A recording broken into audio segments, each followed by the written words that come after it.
Obviously, not losing a football game, you're having the most fun in the world. Yes. But just like the camaraderie around this building, the chemistry that's been built since that 2020 year, everything's just been positive and energetic and everything moving in the right direction. So it's just a blessing to be a part of the ride and another piece of the puzzle, honestly. Good afternoon, everybody. That was J.J. McCarthy on the Rich Eisen Show. Dennis Fithian with you here. We're ready to get things underway. Hope everybody had a wonderful Christmas. I'm hoping that it continues on through today. A lot of people that have, let's say, regular jobs, air quotes around that, they get today off because Christmas was yesterday. And then you either get it Friday or today. I think most people today. And then there's a lot of people that just take the whole week. And that's nice, especially considering the weather outside. Well, this week is it's finally here. It's game week. And that was J.J. McCarthy. And if you just listen to that, I'm going to play it again because J.J. McCarthy, just everything that he says in one soundbite. Can you imagine being a Michigan football fan and just hearing your quarterback say, it's just the life, man, everything. This is great, puppies and, just the world's your oyster. Everything's awesome. Let's just listen to J.J. McCarthy again. It's an awesome soundbite. Obviously, not losing a football game, you're having the most fun in the world. Yes. But just like the camaraderie around this building, the chemistry that's been built since that 2020 year, everything's just been positive and energetic and everything moving in the right direction. So it's just a blessing to be a part of the ride and another piece of the puzzle, honestly. Camaraderie, chemistry, being along for the ride. He always leaves that as he knows. He's not, you could say, well, they're acting like, they're resting on their laurels or something. Not at all. McCarthy's always like, he's got his eye on the prize and, looking towards Saturday, New Year's Day and beyond. So it's fun. It's going to be a fun week here on the Maize and Blue Review. I'm going to watch a lot of bowls, a lot of football as we get ready to go for the first semifinal. It feels like a real a little prize fight, championship fight.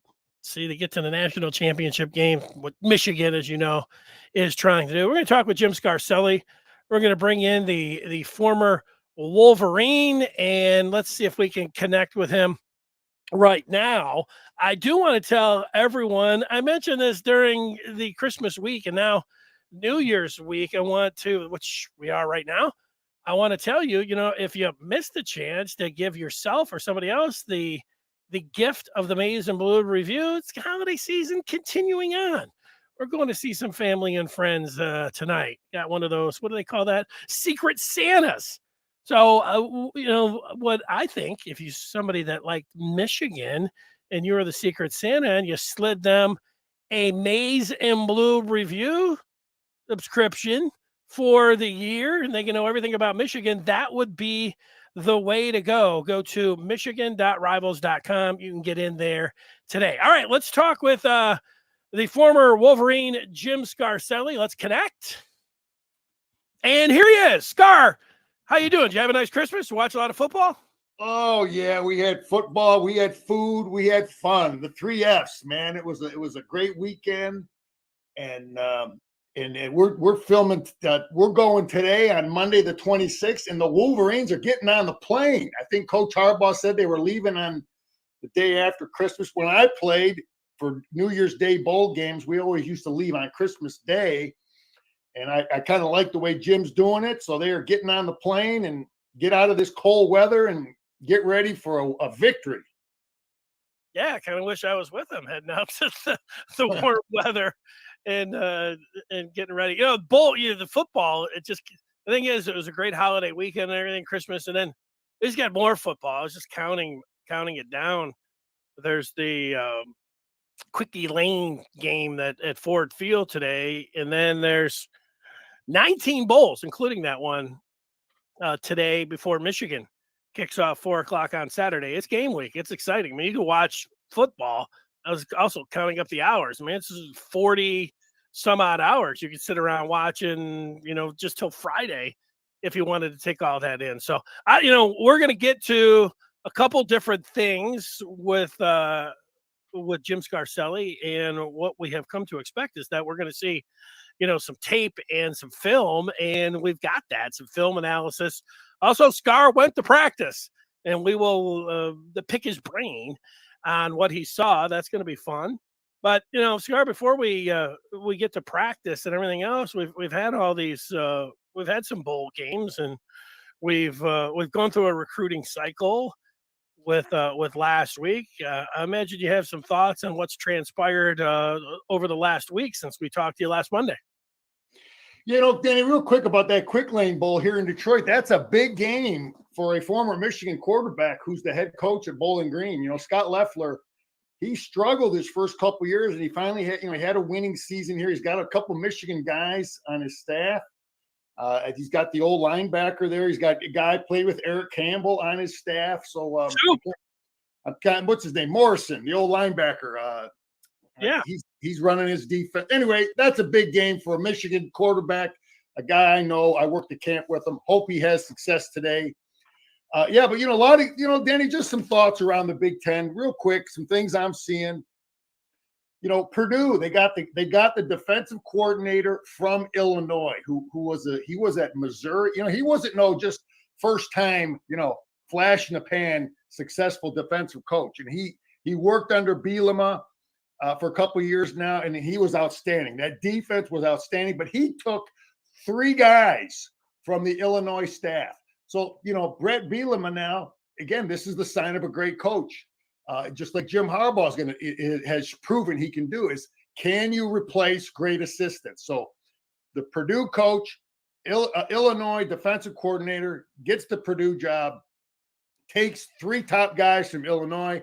That's going to affect Illinois.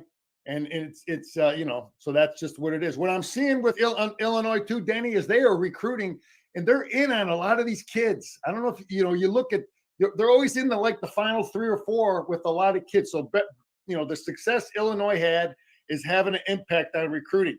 Nebraska, he went out and signed a real good quarterback from Georgia Tech. There's a kid he started 26 games. We play Nebraska next year. It's of note because I thought the kid was a pretty good athlete, and with a good coach, having that experience, it's going to be something we're going to have to deal with. I think Wisconsin, Denny, I think the days of the Wisconsin Barry Alvarez blueprint of, the 3 tight ends playing a phone booth football, I think from what I'm seeing from Fickell and the type of people he's bringing in, I think he's going to run what he ran on offense at Cincinnati. So that's just my observation. I think the days of the big, huge offensive lineman and the 3 tight ends is something. I see Indiana losing kids in the transfer. I think that could be a problem for him. I was hoping Emmett. I know I'm going long-winded here. I'm going to get through it, and I'm going to let you can comment it when I'm done. But I see Michigan State. I was hoping they would be losing some coaches, but it really hasn't happened. I give Mel credit.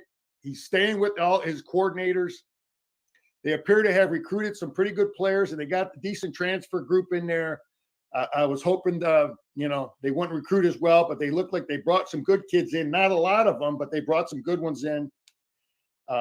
We talked about Ohio State. Kevin Wilson, I think losing Kevin Wilson is a loss for their offense. I think he's a real good offensive line coach, but they appear to have everything else in place. Notre Dame has lost some kids in recruiting. I think that's of note. We always ran into – I know Michigan always runs into Notre Dame in recruiting, especially in the Midwest. So, the more problems they have, the better it is for Michigan. It's easier for us to recruit. But and a kid that decommitted, a local kid that I think is a really, Quiddy Pay type, Rashawn Gary type kid is the kid at West Bloomfield, this Swain kid. So he decommitted from Notre Dame. That's a kid that, we want to see Michigan get. So I know I threw a lot at you. Those are some just general observations about recruiting and Big Ten. Danny, your thoughts on some of that? Yeah, I just look at the Big Ten, and you mentioned all those coaches and just how tough it's going to be. I think all of that is spot on. And then you're just going to have one more year with the way it's been the last couple of years, where you're going to have divisions, and then you're going to have USC coming in, UCLA coming in, and then they're going to a 12-team playoff.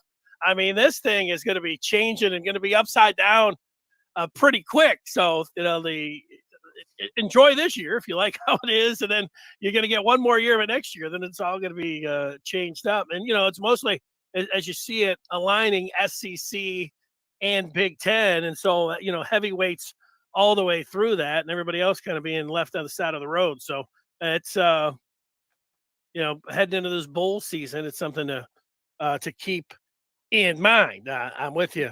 Denny, on a national level too, some of the NIL people that are just over and a top. I think the University of Miami is I think they're they are willing to pay these kids, and they are doing they're getting kids. I mean, they got one of our guys.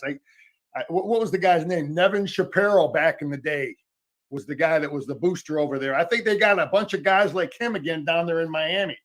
But from what I'm hearing, Alabama, Miami, and I think they're getting kids from Ohio State, which is a good thing. So some of the criminal, over the top NIL, I don't know if it's fair to call it criminal, but some of those people it's actually helping Michigan in a way, because it's hurting Ohio State's ability to recruit against those guys too. And I think they're losing some kids to Alabama, Georgia, Miami, and those people that are really, really NIL-ing it up, if that's a word.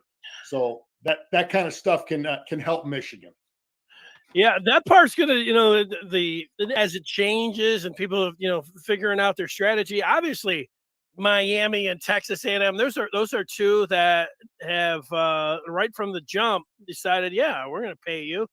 Signing bonuses come on in, and recruiting wise, you look at it, and I'm sure their fan bases last year, Texas A&M, that was like one, the greatest classes ever. But then they completely fell apart on the field, and they're giving their coach $75 million. They can't get out of it. Now they're looking at it, and all the kids are running to the portal. So Michigan being able to hit the portal like they were able to was, that was the strike back, from the Wolverines. If we were sitting here in Michigan, I mean, they're in the college football playoff. That's what really matters. But if we were sitting here and they weren't able to get anybody out of the portal, and they had the recruiting class that they did, people are going to say, man, they've got to change the way they're doing things. But I think people are a little bit hopeful that with name, image, and likeness, and with guys, you can get them the second time around after they get their big money, or they want to hit, picking and choosing and, figuring it out.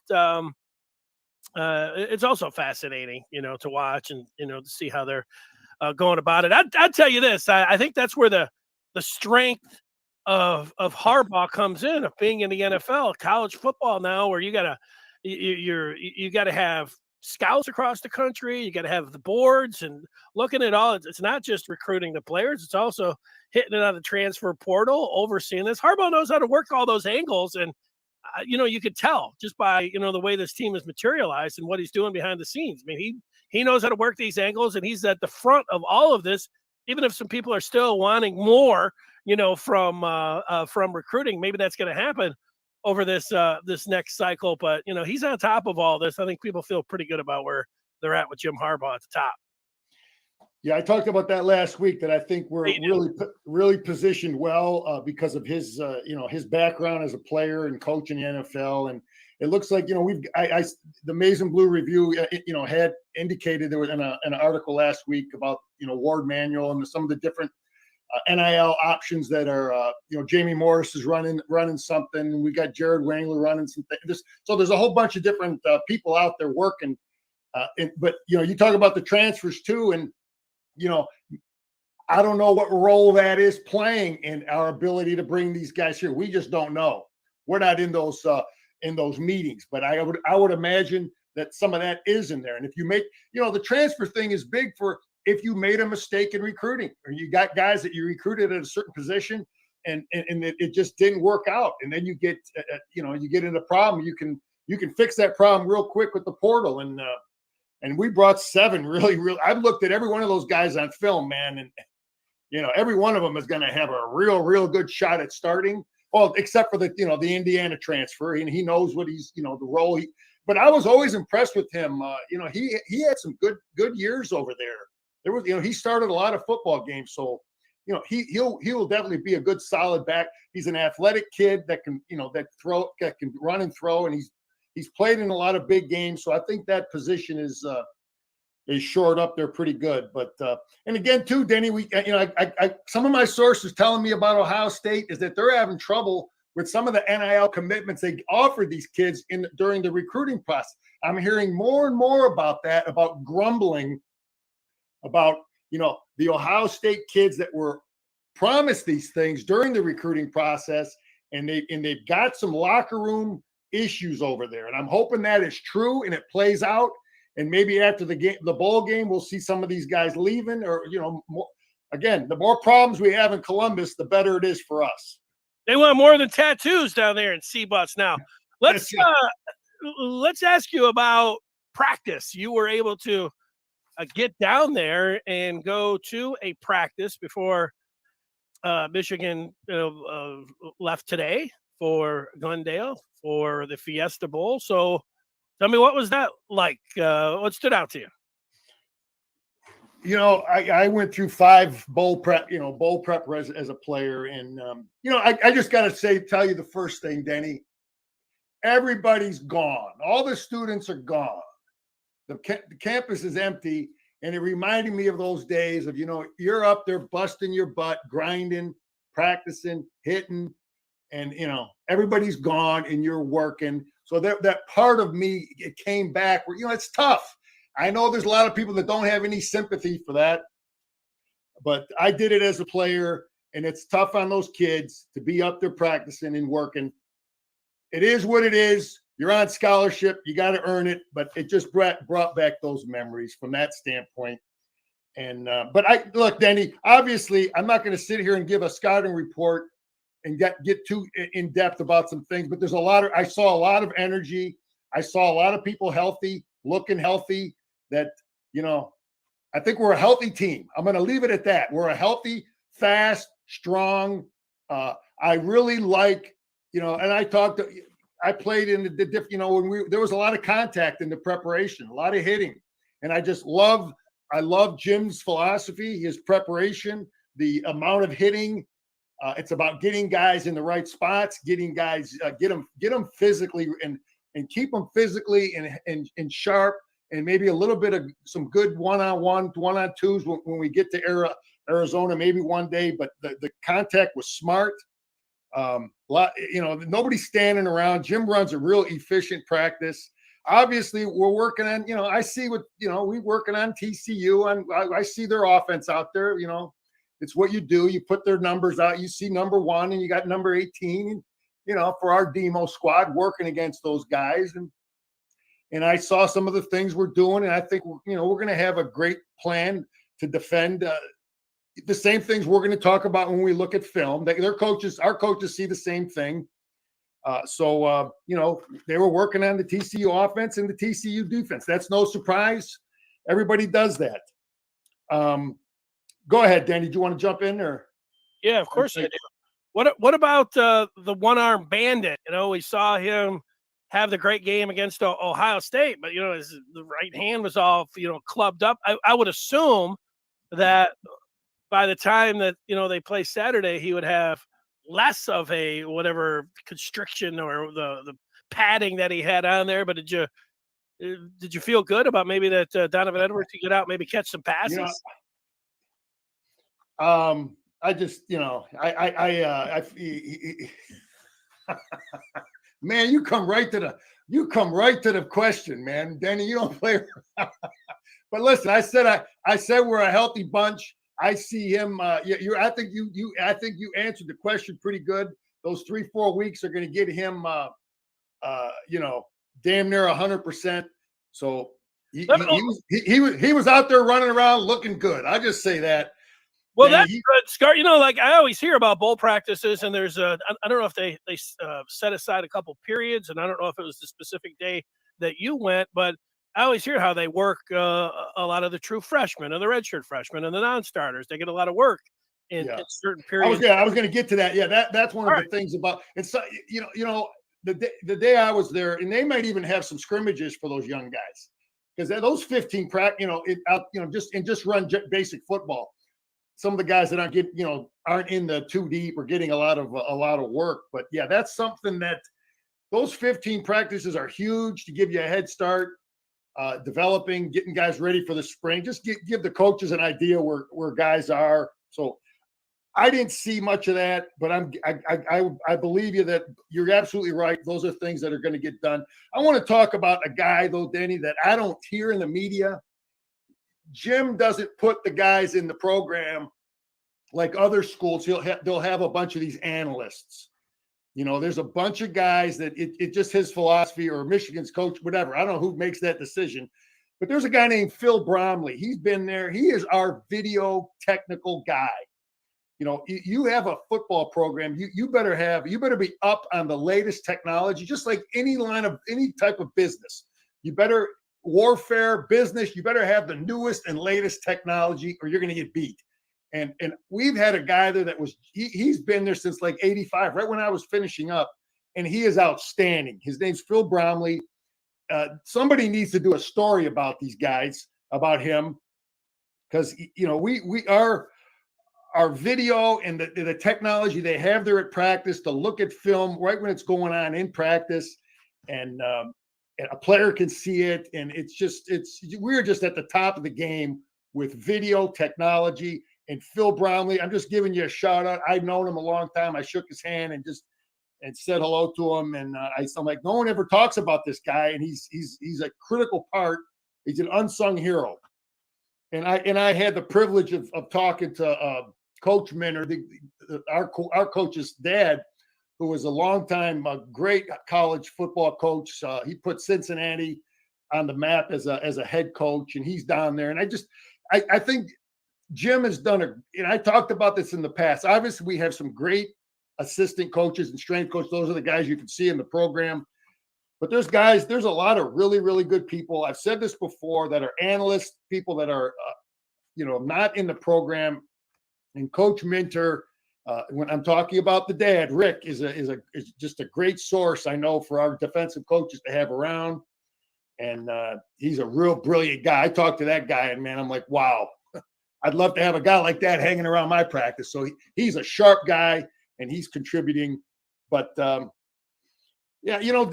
looking at it, I just felt real good. I'm seeing the same things that I'm seeing on film. I like our matchups. We'll get into this film and look at some of the things I think are just weaknesses of what TCU does on defense against us. And they have strengths, but they got weaknesses. And I think we'll be able to take care of our weaknesses and minimize them better than they will.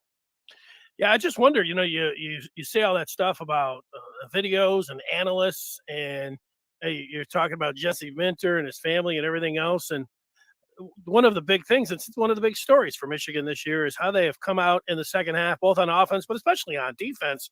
And whatever their game plan was in the first half, and, how they fine tune it and come out and play in the second half, it's been extraordinary. It's been, legendary actually this year with how they played. And, I saw it, and I know it was tongue in cheek, and it was rivals of Michigan. Some of those, like, there needs to be an investigation on what Michigan's doing at the half, because whatever they're doing must be illegal.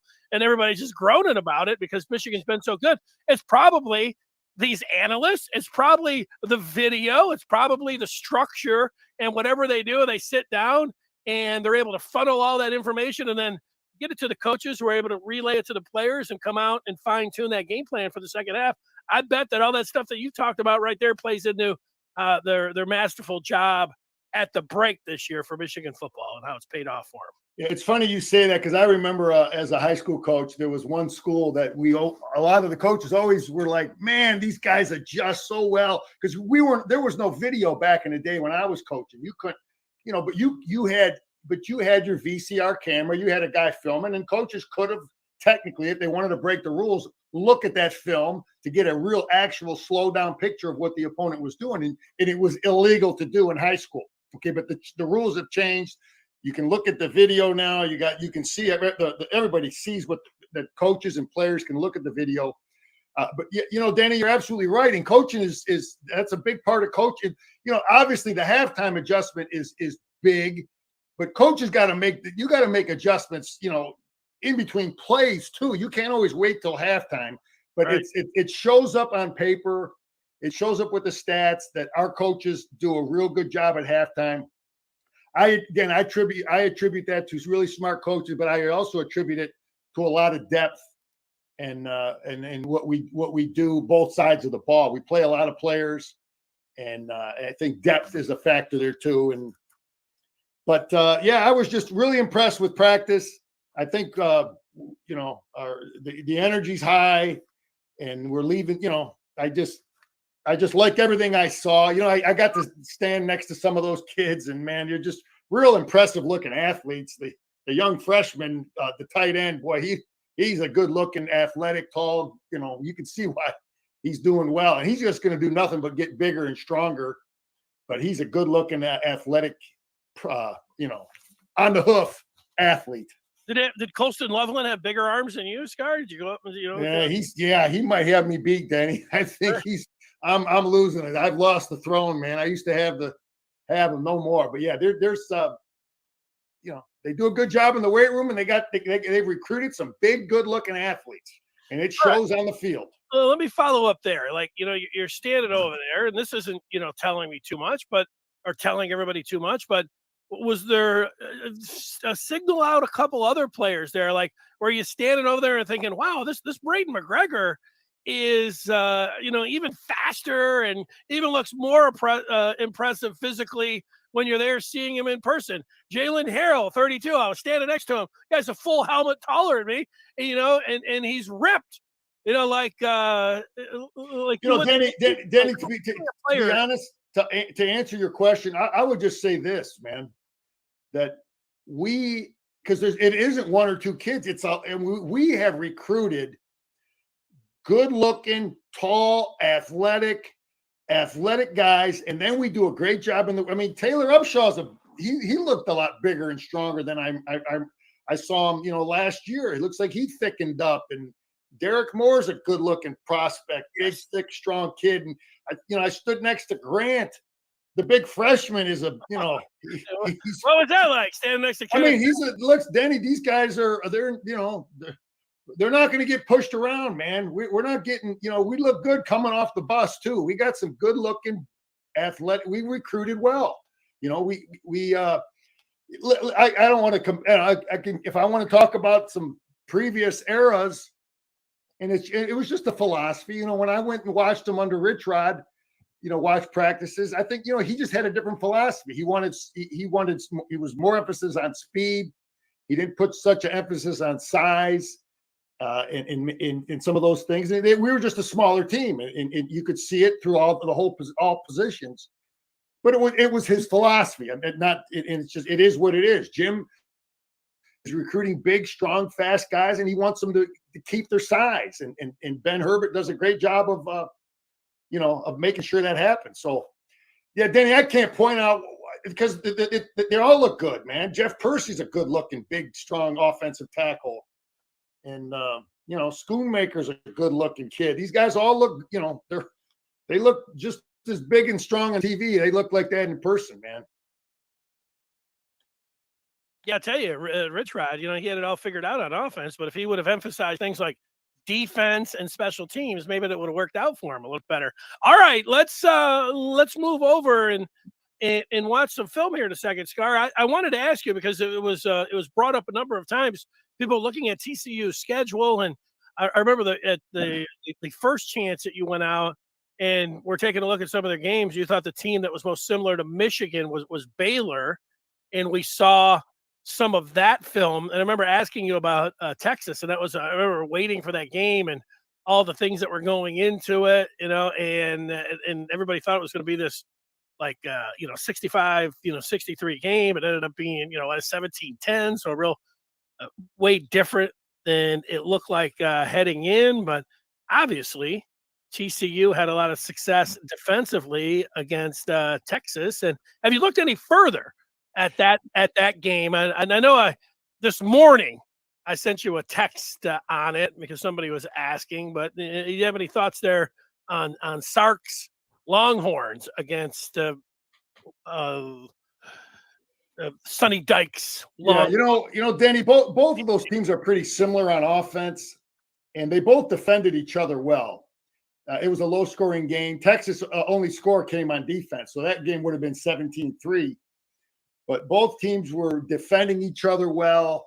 But like I've said, the matchup for our offense against the TCU defense, that's what I like. And we're going to show, I'm hoping we're going to see it big time, in a couple of days here. But I thought the Texas quarterback didn't have a great game. Texas doesn't have the run game. They don't have the big 2-3 tight end game that we have that will, I'm hoping, exploit what TCU does. Yeah, TCU looked good against Texas. Okay, their offense was good enough. Their defense looked outstanding, but that Texas offense isn't the Michigan offense. So our offense is going to be a lot more problematic for the TCU defense. What else do I get here? Yeah, but I just, like I said, there's certain, it's all about matchups, and that to try to just try to say, well, yeah, TCU looked great against Texas, and that means it's going to be a problem for Michigan. Well, I don't know if that's a fair deal there now, because okay, maybe Texas will be good defending spread, but we're not going to be in the spread all day. Our TCU, so we're going to get into this, Denny, and. Enough on that game. It was a different matchup, and you got me on here now. You got this first play here. Yes, okay. I did. Okay, so this is their championship game, and this is Kansas State's first drive, and here it is, 3rd and 8, and bring 4, force QB to make a throw. JG, I kind of got a feeling looking at this, what their game plan was in many cases, was to try to make this quarterback beat you with his arm. They didn't want him stepping up in the pocket, getting outside the pocket. Sometimes they brought pressure, and we'll look at that. But what they do here, this first down tells you that they just want to keep this guy in the pocket and make him make a good throw. So let's take a look at it. They rush. They don't even bring guys off the edge. They bring a 4th man, but they're just kind of mirroring guys. They're not trying to get upfield hard. And that tells you they don't want this guy stepping up in the pocket. You just throw the ball.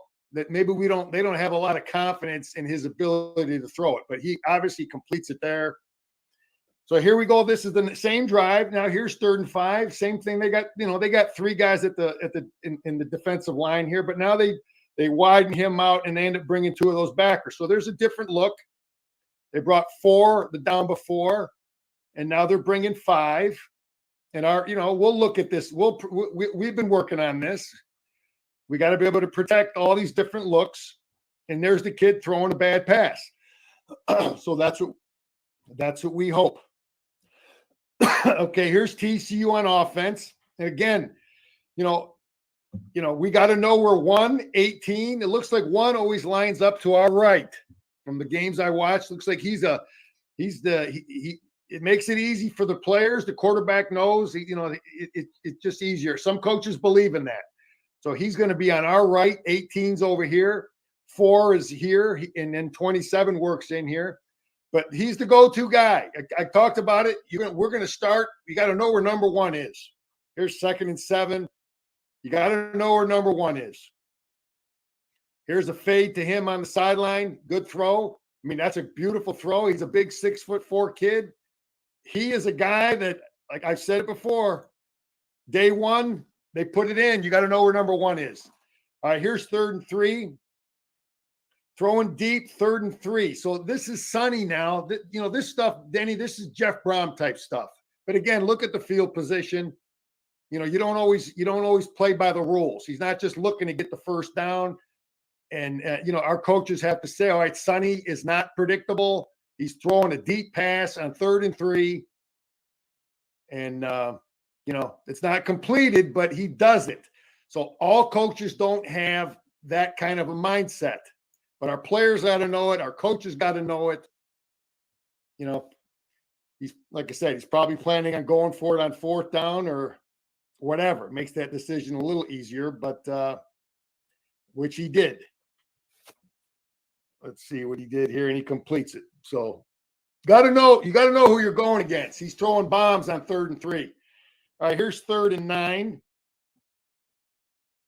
What do we got here? Tough QB takes, hit, and delivers. The protection is pretty good. I'm, watching these guys, they protect pretty good. 3rd and 9, they do a good job. I've seen a lot of different schemes and stunts. Hopefully Coach Minner and Elston have some plans and we can beat some of these guys. But they get a little pressure there, and this kid throws a dime. So he's tough, some pressure, takes a hit. He's a good player. Yeah, he's impressive. He keeps his head up the whole time. And he can deliver the ball and he can run. All right, here's on the goal line now. This is the stuff now I talked about, Denny. We don't see 2 backs. We haven't seen it. And we have not seen this play all year. It's 3rd and 1. We have not seen this play. There's a tight. I think that might be a tackle, but there's 3 here. 3 big dudes here, 3rd and 1. So this is a heavy run formation, and they like quarterback power. So this is we ran something similar to that with JJ against Ohio State. Yeah, in fact, pretty very similar. We didn't run it from that. We had 1 back in the game. They run it with 2 backs.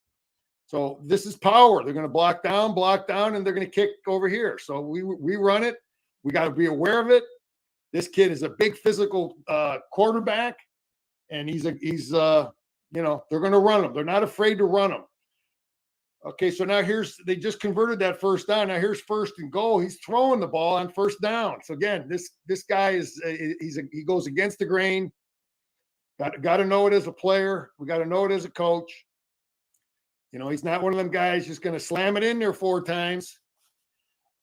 So he's ready, willing, and able to throw it on 1st down. All right, here's another drive from their offense. Sonny likes the bomb. The number 7 this time. Okay, it's 1-18 and 7 in 3rd and 7, but he'll throw it. This time it's the number 7 down here. We saw number 4. We saw 27. So there's 5 guys that he'll throw it to. And here's 3rd and 7, throwing the deep one. Maybe it was something Kansas State was doing. Maybe it was this corner right here that they thought was weak. But they've thrown a couple in this game. So we got to defend the deep, the fade, the deep 9 route, whatever you want to call it. We got to defend it. This guy will throw it and run it a lot, and not afraid to do it. We have to, he's got some big receivers, and he's going to let them try to go out and jump ball some situations. Here's 2nd and 2, the 3-man front. This is obviously a rundown. He doesn't care about getting pressure, but just look at this. Just no kind of pressure with that 3-man front. And Kansas State's throwing a bomb there, a deep one. But again, these guys, they're not. I would say they're not a real get after you. Try to get your quarterback on the ground. Occasionally they do it, but not too much. So that's a nice pass and throw. Now here's 3rd and 8 against the TCU. This is a pass down, and they're running a form of jet mo. So again, Danny, our coaches will look at how teams adjust. What are they doing in this formation? They're going to look at a formation, and then they look at what are they doing with jet motion. Fake QB power away from jet. So we have this play in. We have this play. So and now they're running power here away from jet motion. And they ran the jet, but they faked the power weak with the quarterback power weak, and they run jet, and they rip them pretty good in there against that defense. So, but it's 3rd and 8, and just wanted to point it out. Okay. Here's power looking good against this defense. We've talked about it. I love these angles, and this is one of our best football plays, 2nd and 2, and then they're just giving it to you. We're running power week here. Because a lot of teams. I would have. That looked like a gimme over the right side. Yeah, because we got great angles here, Denny. We got guard, tackle, tight end. We got great angles. We're blocking down. Then you got the extra tight end fullback here. This is our Bredesen formation. We run this. Got great angles, and they're in looks like a pistol. We don't, but they block down, kick out, lead up in there. We run that exact play, and we'll rip it just like that. So when you say Texas this, Texas game that, Texas doesn't run this stuff. Kansas State ran that stuff. That's why the comparison, it's a different team, man. Different matchup. Okay, here's TCU. Like the adjustment to this formation and jet motion. So here's Kansas State running jet motion. When I say I like it, that means it probably is a flaw. Because anything I like means TCU looks bad defending it. You follow me? Yeah. So anyway, I like it. Because it's 1st and 10, and we run this play here. So here's jet sweep. This formation. Our coaches are going to say, all right, what is TCU in this doing this formation? And this is a great look, man. We got easy blocks, jet sweep. I mean, look at that. Down block here. There's nobody even. This guy ain't blocking someone till here. So this is just a beautiful look. Oh, I hope they give us that adjustment. Man, we're going to be looking for that. So that's a great look. Here's empty. What does TCU do against empty? What's the down? Can't see the down and distance. Could be 1st and 10. Let's see what they do in empty. They just rush 3 in this situation. And JJ is going to do the same thing to Ronnie Bell. So that's an empty adjustment. Looks like a lot of 5 under, 3 deep against empty. Okay, here's on the goal line. What are they doing on the goal line? Okay, so this is a touchdown. So let's see what I got here. We run this on the goal anytime. We run it. Let's see how they block it. Okay, this is our read. We've done this. We made a living with this. So JJ's got to read this thing. He could give the ball here. He probably could have scored either way. But he pulls it here. This is the Kansas State kid against the TCU defense. So we run the exact same play, and JJ's got to make the same read. But I think it's a touchdown either way. And good job by the Kansas State kid. So JJ will be looking at that film and seeing how they defended that read option play. Good luck. Yeah. So, but that's what that's what the quarterback Coach Weiss will have JJ looking at those edge guys to seeing how they how are they making that read difficult for you. Can never let them get this going. We cannot let them get this run game going with the backs. Obviously we want to stop the quarterback too, but we cannot let them get the running back run game going. And they get it going against Kansas State here on a good run. And this is where we start. I think you always want to take away the run game. If they want to run their quarterback, we can smash him up and get some hits on him, but we don't want to let them get the running back run game going ever. All right, let's see what we got here. Third and 10. KSU mixed it up. Third and long, rush 3 here. They keep the quarterback inside. So they're running. We run some 3-man rush, not a lot. But this time they're making this quarterback try to make a throw, and they get him stopped, so they got to punt the football. So, it's the same stuff. We got to attack now. The linebackers got to come up. But this kid ain't afraid to run. We just got to now get him tackled. So Kansas State did a bit of that. Here's Kansas State running some of our stuff. Here's guard, tackle, tight end, fullback. We run this. And this is the stuff I'm hoping we have the advantage at. But TCU brings 5 defensive linemen in the game. So they've seen it. This is one of their adjustments. You bring big dudes in, we're bringing big dudes in. And this is a big play, 4th and 1 in this game. And Kansas State just doesn't block it. They don't block this kid. They don't cut down.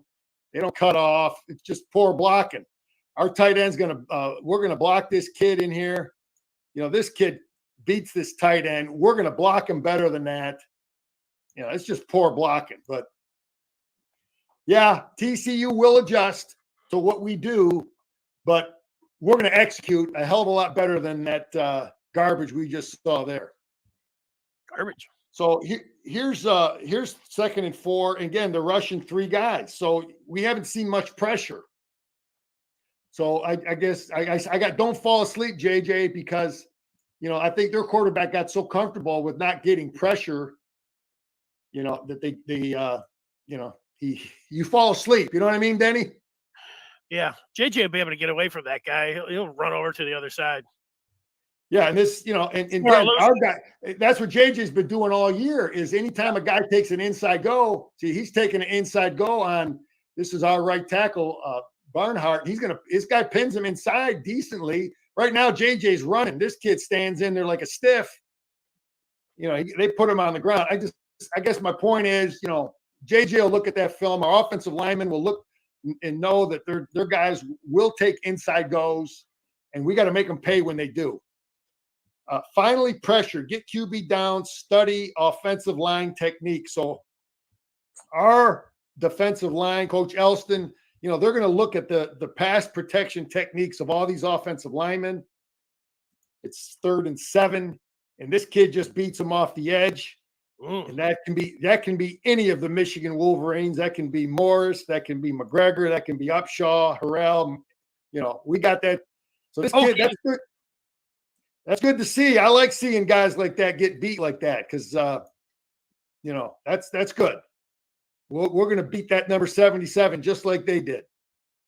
Yeah, that's Oki's game. He could just straight line Oki, it. Right yeah. Fill in the edge guy. We got a lot of guys that we play in there that are every bit as good as that. So here's 1st and goal. 2 backs. Again, we don't see much 2 backs. They motion out. And I think this is darn near exactly. Let's see how they run this. They're running power weak away from the motion. So they jet one way or they motion one way and then we saw this play. They're going to power here with the quarterback power. So quarterback run is huge in this football game. Huge. So that's quarterback power. They got 3 dudes in there. They're blocking down. They're leading here. He's going to work up in through here. He's going to get in there. And that's too much. So quarterback power, and that's high on my list if I'm coaching the Michigan defense. Here's 1st and 10. Kansas TCU is down. Hail Mary to number 1 and QB runs. I talked about that being a big emphasis if I'm coaching the defense. Hail Marys to number 1. Yeah. And knowing how to get, and work and being concerned with the quarterback stepping up in the pocket. And, here they are throwing it to them. They get the pass interference. So, I guarantee you we've worked a lot of throwing up the ball to number 1 in practice. No question. All right. So this stuff, we got to stop it. 1st and 10. I don't even know what it is yet. Let's take a look. I got my notes. That's too much. That's the quarterback run I was just talking about. This stuff, it's tough. The Lions got killed with this play. Danny, we're Lions fans, right? Sometimes. Our guys are going to be looking at this. What are we going to do here? And he knew the coverage. I talked about this in the other film. I'm like, they run a spread formation, 2 guys here, 2 guys here, get the defense extended out, and it gives more room for the quarterback to run. What's the coverage here? They get these guys blocked. I don't know if it's man coverage, but you get man. That's too much for that quarterback run. We got to have an answer for that play. More headaches to keep the defensive coaches up. So here's 4th and 2. 4th and 2, 22 formation, and quarterback run inside now. That's a predetermined run. So we saw the quarterback run with the read off the edge. Now you got more quarterback run just on a draw with one back. So he's not afraid to run, this kid. And this stuff is real tough to defend, especially when you have, Danny, we're going to be looking at this and you're going to say, oh, people are going to say, why don't you watch stop the quarterback, stop the quarterback, stop the quarterback. Well, you got number one out here, man. I know it's 4th and 2, but still they're losing the game. You got these receivers out here that you have to worry about. And now you got inside run, quarterback draw. So just problematic, man. These are the plays I remember as a defensive coach, keep you up at night. So here's empty on this one of these final drives. They're trying to get the game to overtime. 2 minutes left, empty formation, 4 and 1, 4 guys here, 1 here. And he's got more empty quarterback. Looks like a power or what are they running? How are they blocking that? Looks just like a zone. They're just reaching it.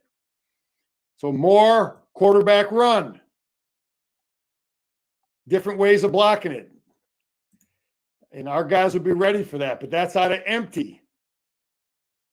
So he's a tough kid, and he's getting beat up. And but Denny, like you talked about after this game, you're like, why the guy just ran the ball down the field for TCU, but when the coach got on the goal line, he wanted to give it to the running back. So got to own the red zone.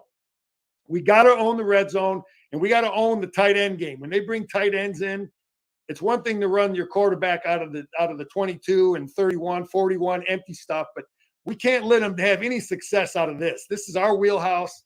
This is what our offense run. We got to be better at defending it than they are running it. So, and here's 3rd and goal to get this game. This is they're already tied up here. Okay, so let's see. So they stuff them on 3rd and goal. Okay, because they're not very good at it. They don't run it like we do so much. And now here we go, 4th and goal. Weakness of spread guys. Danny, this is the weakness of spread guys. Why we run what we run. This is, again, people want to talk about the Michigan offense. This is why we run. We're a diverse offense, but we have a physicality to us when we want to get down here. We're good at running this stuff. We run it all the time. We don't just do it a couple times a game when we get in the red zone. Now here's 4th and 1 to win the game, right? And they're giving the ball to the running back end, and he's stuffed again. Because they don't run it all spring and all fall like we do as with our philosophy. Anyway, they end up losing the game. They get stuffed twice down there on the goal line. Hopefully, Michigan, our offensive philosophy, our total overall program philosophy, that we'll own the red zone. And that's what I'm really believing, that we're gonna own the red zone on both sides of the ball. I like you look at some of those adjustments they have, with the jet sweep. They got the 3 linemen. Just our coaches are going to look at that, and hopefully we get some of those same looks that we can take advantage of. Where it's not just about a better player blocking this guy. It's the schematic advantages. We got 6 dudes where they got 4. You know what I mean? That's what you're looking for as a coach. Yeah, TCU's offense is impressive. There's no doubt. Max Duggan, the more I watch him, the more he reminds me of Jalen Hurts for the Eagles. It's not – and the part where, 6'2", 215, he's not looking just to, slide down for the first down. He's looking to square off his pads and run for that first down. He's a physical quarterback when he runs. That's impressive part about him. But this is the thing, TCU's, their offense is pretty good. They're right there with Michigan, Let's be honest, in scoring offense, but it remains, and I know they did a good job against Texas and Iowa State, but, Michigan's got a top 5 defense. TCU, they got a top 60 defense.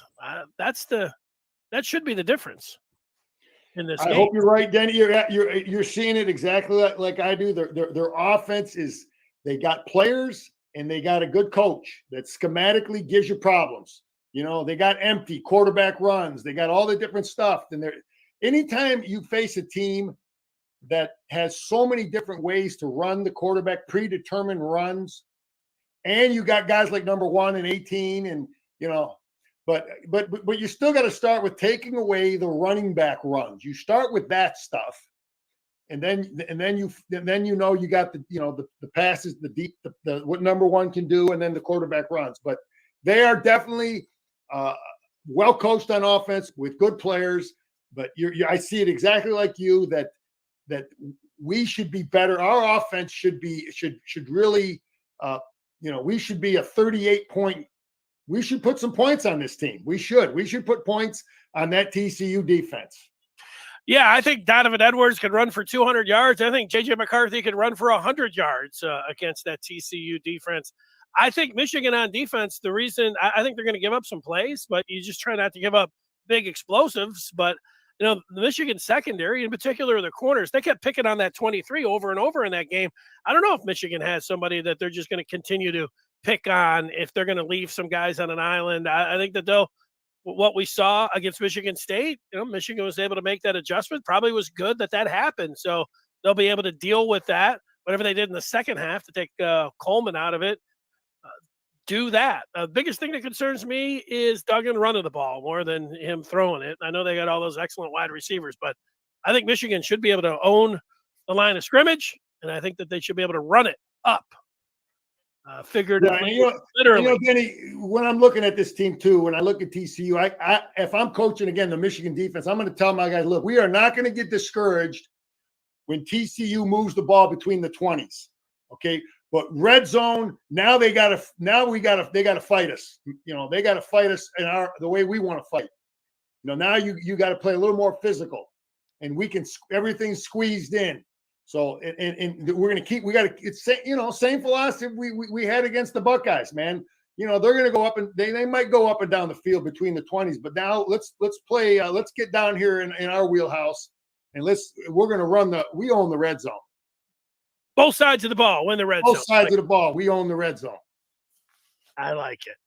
All right, Scar. It's going to be a great week, finishing off of 22 and getting into 23. Great job, man. Great job this year. Happy New Year.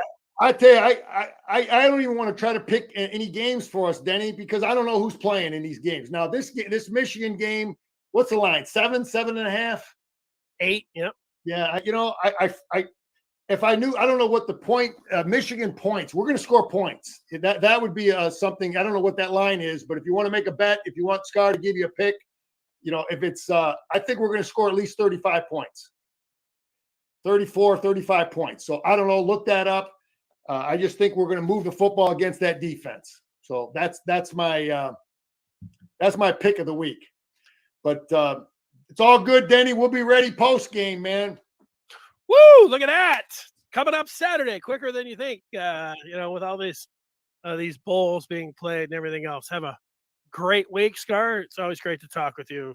We'll talk with you after the game on Saturday.